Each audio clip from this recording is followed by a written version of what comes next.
Welcome to our Thursday night Q&A. This is the place where we talk about homesteading, the Georgic tradition, being happy, being healthy, growing food. We talk about permaculture, biodynamics, Alan Savory holistic management, and many, many other things. Tonight is November 2nd, and this is the 73rd week that we are doing this Q&A. These are the 9 ways that I help you to grow food. I have a YouTube channel. We have a weekly Q&A every Thursday night. We have a Patreon channel. I'm a soil laboratory. I teach a class called the Georgic Schoolroom in the summertime. I teach a 3-day boot camp 3 or 4 times a year. I'm available for consulting. I just finished writing a book and it's available called Worry-Free Eating. And I have a newsletter. If you did not get my newsletter within the last couple of days, you're not on my list. So go to www.georgicrevolution.com and sign up. Last week, we showed this slide right here. And this is a picture of my graduates from the last 2 weeks, the last 2 years, 2022 and 2023.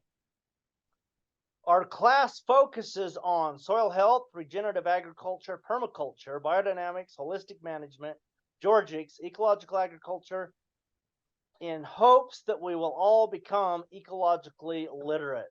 Ecological literacy is the goal of studying all of these things.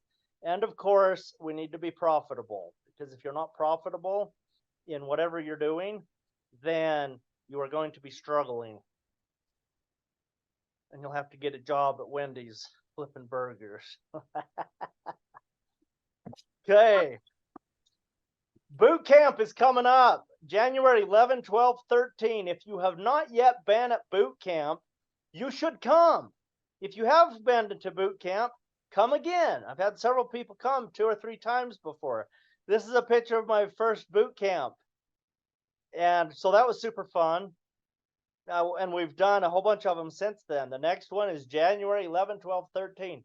This is the opportunity when you get to come to my garden, my greenhouse, my home, and my gardens outside to see how we do it.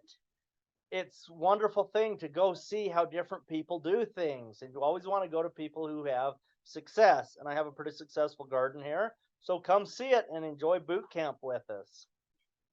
Here we are with a pretty awesome thing. This is what we're going to be doing. Next year, our class starts on May 20th. This will be the Georgic Schoolroom class. In order to prepare students for this class, we are going to be discussing a bunch of books during the winter time. So here's the list of books. I showed this list last week, but I'm just quickly going to go through them again. February 22nd, The Winter Room, Gary Paulson. One Straw Revolution, As a Man Thinketh, Green Grass in the Spring, A Message to Garcia, Searching for Home, Finding Grace, The Strangest Secret, 12 Rules for Life, Holistic Management, Dirt to Soil, Worry-Free Eating, The Lessons of History, and then class starts. These will be free discussions on this Thursday night Q&A.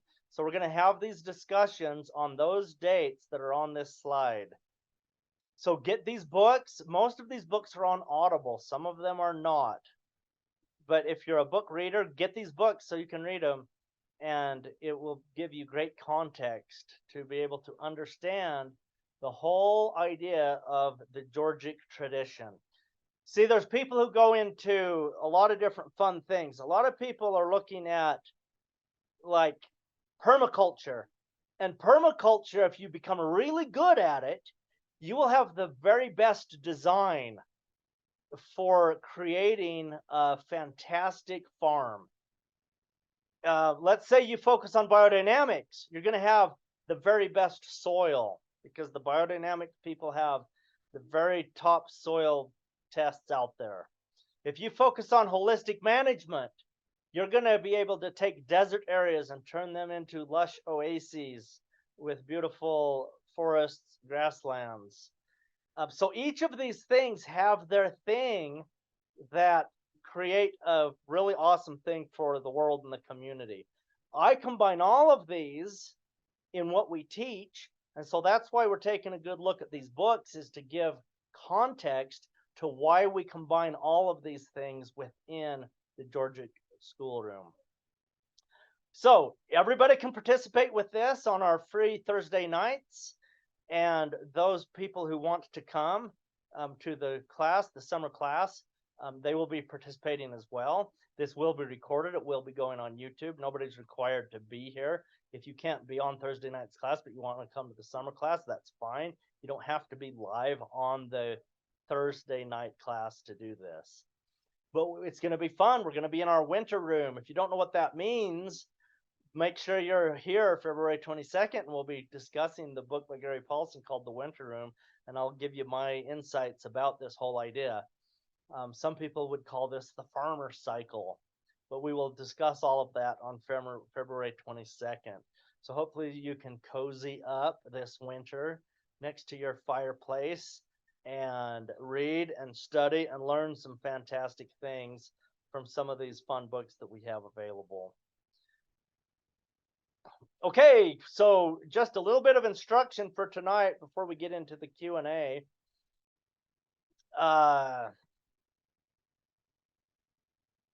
Just something here on my computer. Okay. This time of year is the perfect time to take advantage of all of the leaves and the detritus that people are getting rid of in their yards. If you have friends, neighbors, acquaintances, people in your neighborhoods who are throwing away leaves and raking them up, don't let them do it. Go get them and keep them for yourself. This is how we create a functioning soil. You want to build up a deep depth of organic matter on top of your garden. So you need to be collecting things like leaves and wood chips and all the stuff that's dying at this time of year. Get it in a pile. Start making compost. And there's 50 ways to make good compost. Pick a method and make compost. Pile the leaves up on the garden. Just put them there. You may need to run a sprinkler to keep the leaves from blowing away. That's a good idea. But cover the soil. Keep that soil covered. That is the number one thing to do. If you have really bad weed situation, if you're being overgrown with super noxious weeds like thistles, morning glory, bindweed, quackgrass, if those types of species are causing you a serious problem, cover your soil with a tarp or even an old carpet.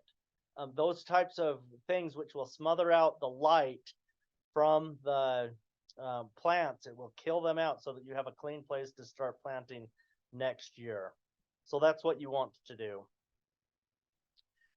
So you want to build it up thick. 1 inch is good. 10 inches is better. 24 inches would be fantastic. Get a really thick amount of detritus on top of that soil surface. That is always the right thing to do. Of course, if you have a greenhouse, you should be planting 3 days before the full moon. Every single full moon, plant the, just whatever will grow in the time of year. So at this time of year, here we are, the beginning of November, we should be planting lettuce, beets, green onions, those types of things that will make a fantastic salad throughout the winter time. And they're going to be growing slowly now. We've hit what Elliot Coleman calls the Persephone days. So that's going to be November, December, January, February. And in those 4 months at the latitudes where we are in North America, because I'm very close to the Idaho border in Nevada. And so we are far enough north that we have a short amount of daylight, and the plants don't grow very good at this time of year. We've just hit the time of year when plants almost stop growing. So planting plants right now, it's going to take them a long time to grow. So the seeds that I'm planting, last week, they will be ready to eat in February. So it's a long time because plants just don't really grow at this time of year. And of course, cold weather slows them down too. So let's go ahead and open this up for Q&A. and we can, everybody gets at least one opportunity to ask a question on these Thursday nights. And then if we have time, you can ask as many as you want till we run out of time. So whoever unmutes themselves first and asks a question, go for it. I have a question. Let me turn my camera around here so I can show you this. My rosemary, do you think it's dead? Is it right next to that sage there? Yes. Yeah, it's probably dead. Grab it and pinch it. Is it dry and flaky? Yeah. Yeah, rosemary is very hard to keep alive inside the house in the winter time. I've lost more rosemary plants by keeping them in the house than I've saved. They like to be outside in the winter, but where you live, they would probably winter kill. Yeah. In St. George, it grows all over the place, just wild, because the winters don't get cold enough. People use it to landscape their yards outside. You'll just have to start over in the springtime with a new plant. I'm sorry. No, that's all right.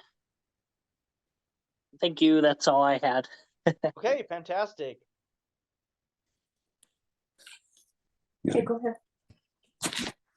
ahead. William, I had a thought today. We happen to have one of those things that you don't particularly like for composting. We've had it for years. It's a one of those round compost thingies that you twirl around to mix up the compost. I was just thinking and wondering if that happens to be anaerobic, is there any way a person could make it aerobic? Yes, for sure. What you want to do is you would just dump it out of that thing. And of course, you know it's anaerobic because it stinks. I don't know that it is or not, but I'm just was thinking. Okay. Right. But that's so the test. If it stinks, it's anaerobic, and you don't have to do any further testing. So if it's and a lot of compost, when you very first start them, they are stinky, especially if it's kitchen scraps and it smells like rotten food for a couple of weeks. Yeah, it's kind of anaerobic, and that's okay at first.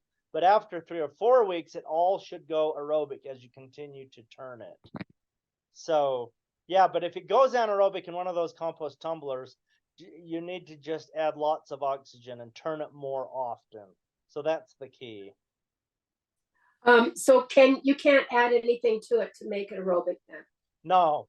What you're going to want to do is, if it goes anaerobic and it's kind of nasty and gross, then you would want to consider the entire amount as a brown component, and then you start over with a new compost.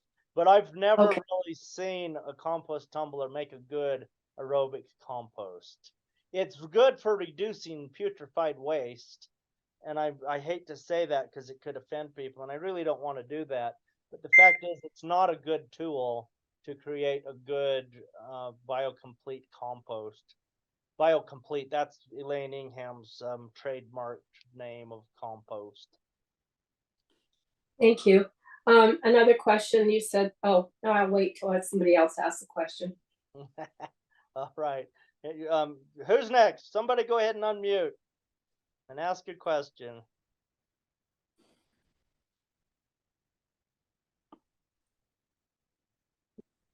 Hey, William, this is Colleen.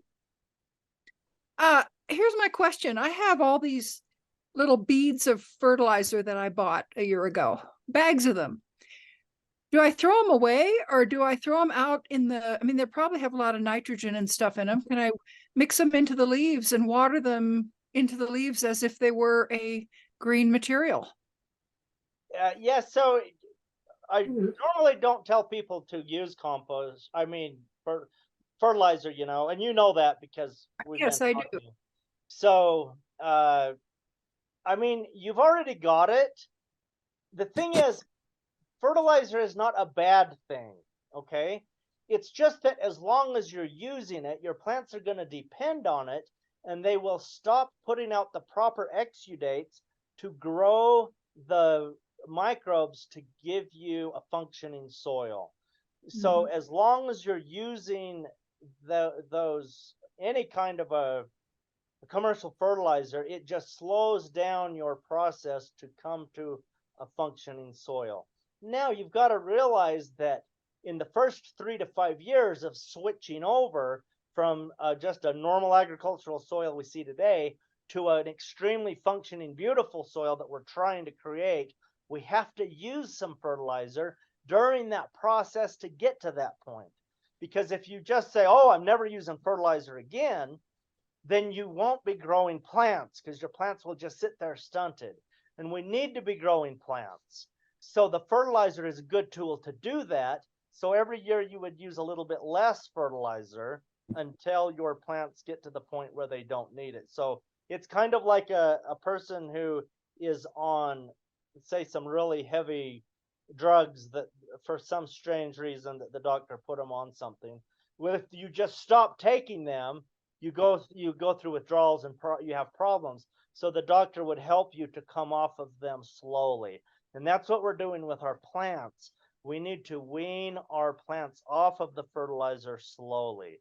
So no, I wouldn't say to throw it away. It's certainly a valuable asset. It's just we need to use it in a creative way. I mean, even if you didn't want to use it anymore within your context, there's somebody who probably needs it. And so you could give it to someone as a gift. You could, or you can go ahead and use it in your own operation. So yeah, I wouldn't throw it away. Well, and what I'm thinking, I hope this is a creative solution. In bare ground where there are no plants today at all, that I'm covering with leaves, add the little beads of fertilizer and water it all winter, and hopefully dissolve that fertilizer into the leaves and then into the ground.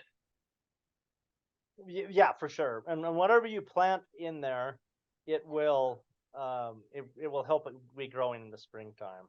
Just make Great. sure you're not putting too much on. Okay. So, you know, whatever the recommended rate is for Mhm. the fertilizer bag may say, like a maximum amount that you would put on a certain amount of square feet, you wouldn't want to exceed that. Okay. Thank you. You bet. The reason you wouldn't want to exceed that amount is because fertilizer is created with salt, different types of salts. And when your salt levels get too high in the soil, then the plants can't grow. And so that's why you never want to put too much on. Okay. Thank you. You bet. Okay, we have time for another round of questions.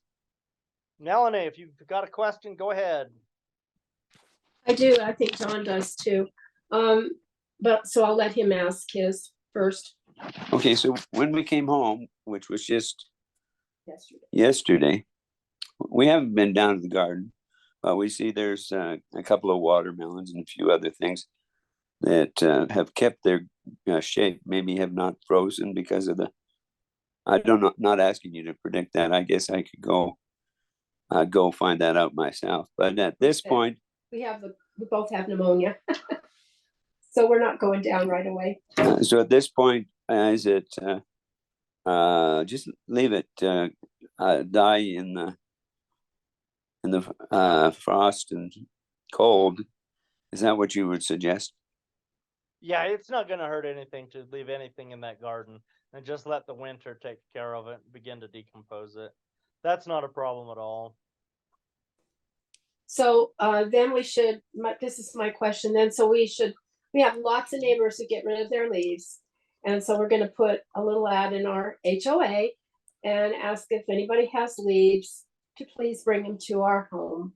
And we'll just throw them on the garden then. And my concern was that we do have a noxious weed that grows, I've heard, 5-foot roots on it. Forget the name of it. It's pretty hard to get rid of. You can't just pull it out. You have to dig the root out too. And so we've got something like that in our garden down there. I hope we don't. I've got it in my iris garden, the iris bed. And I can't imagine what I'll have to do to get rid of them. You say cover it with a tarp, but I don't know if it'll kill the root. And that's my question. If you're going to put tarps down in a garden area where you want to put leaves, how do you handle that? I would just take a whole bunch of leaves, put them on top of there. And if your Okay. leaves are thick enough, they'll do the same thing as a tarp. You just need Oh, to keep goody. the leaves from blowing away. The tarp is Okay. just gonna cover the ground, any plant material. It will cover it with light, or it will shade the light, so there's no light coming through. So Okay, yeah, so how do you keep the leaves from blowing away? Seriously. put a I mean, it'd be sprinkler great on if it there. was snow because Just the snow. once a week, sprinkle it like you're watering your lawn. Okay, we don't have water. No, I guess we do. household water. Household water. Then It's way then down. don't put your leaves on if you think they'll blow away. Make a compost pile so that it's I all think piled up in a big pile, leaves and on. that'll help keep it from blowing away. I think leaves on it would be fantastic. I'd love to do that. Do you have just water it like you say frequently? If it snows, obviously that's going to hold them down. Yeah, yeah. The other thing you could do that I did, I had a similar concern because I didn't want to use a lot of water, is you can either soak your leaves just like in a 5-gallon bucket, stomp on them real good, let them soak for 24 hours, then pour them out, and they'll be so soggy they won't fly away. Or Cool. you could use several layers of cardboard if your HOA won't come scream at you Oh, about how bad right. it looks. And the cardboard will break down like a biological material, but it will accomplish in the first season the same thing as a tarp. You'll just have to nail it down with wooden stakes and mark them with flags until they start to break down. But it's a lot easier to hold down cardboard than it is to hold down leaves. And would you suggest that, William, with the cardboard, take it off or leave it when the springtime comes? Yeah, if it's gonna break down, I never take anything off. Only Okay. thing I remove off is the plastic tarp. Yeah. Well, that sounds great. Thank you for that tip. Yeah, you bet. Thank you, Ezekiel. Yeah, Ezekiel Trained him gave it. well, didn't I? Yeah, you did. Yeah.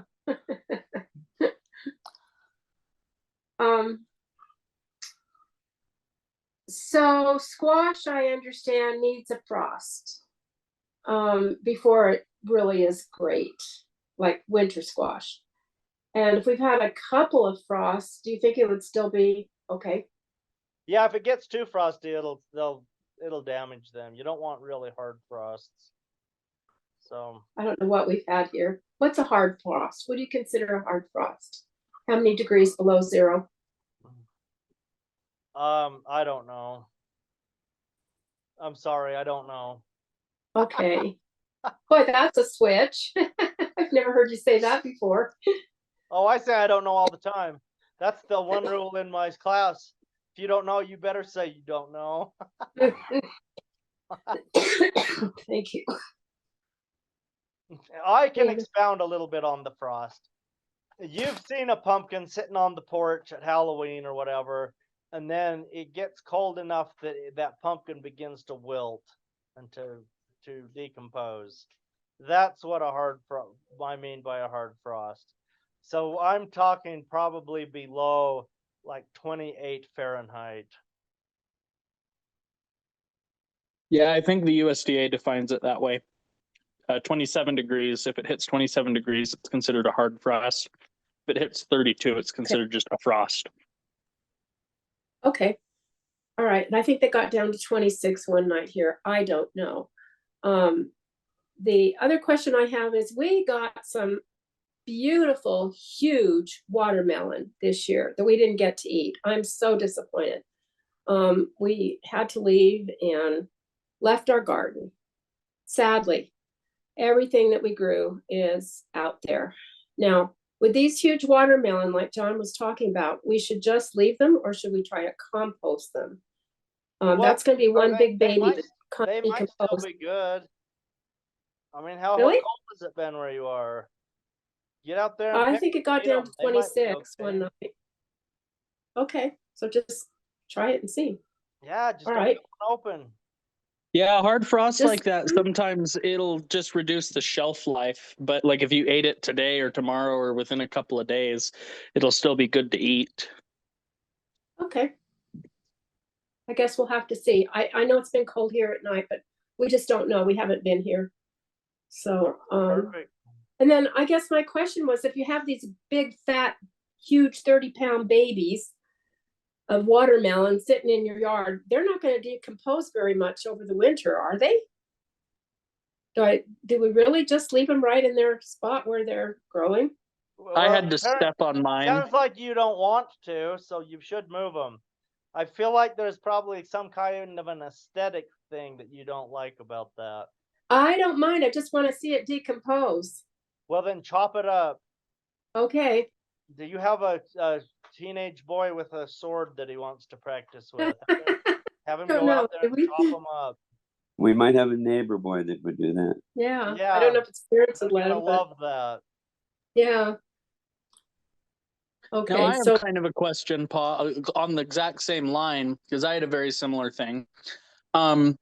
If you're doing that with watermelons or squash or similar fleshy kind of cucurbits, how deep of a brown should you put on top of it so that you get the maximum biological activity? Like Just is so an yeah, just so they're covered a couple inches.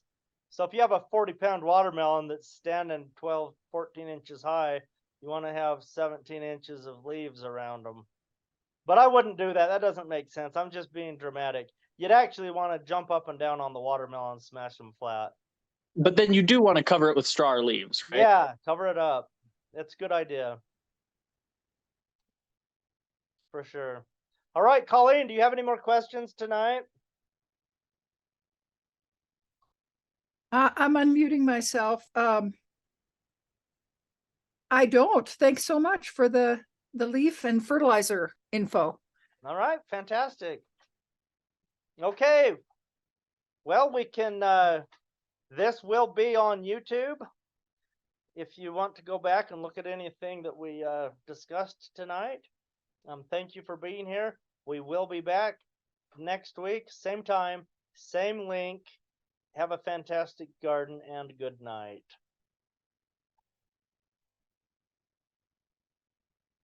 it's very strong. She said thank you.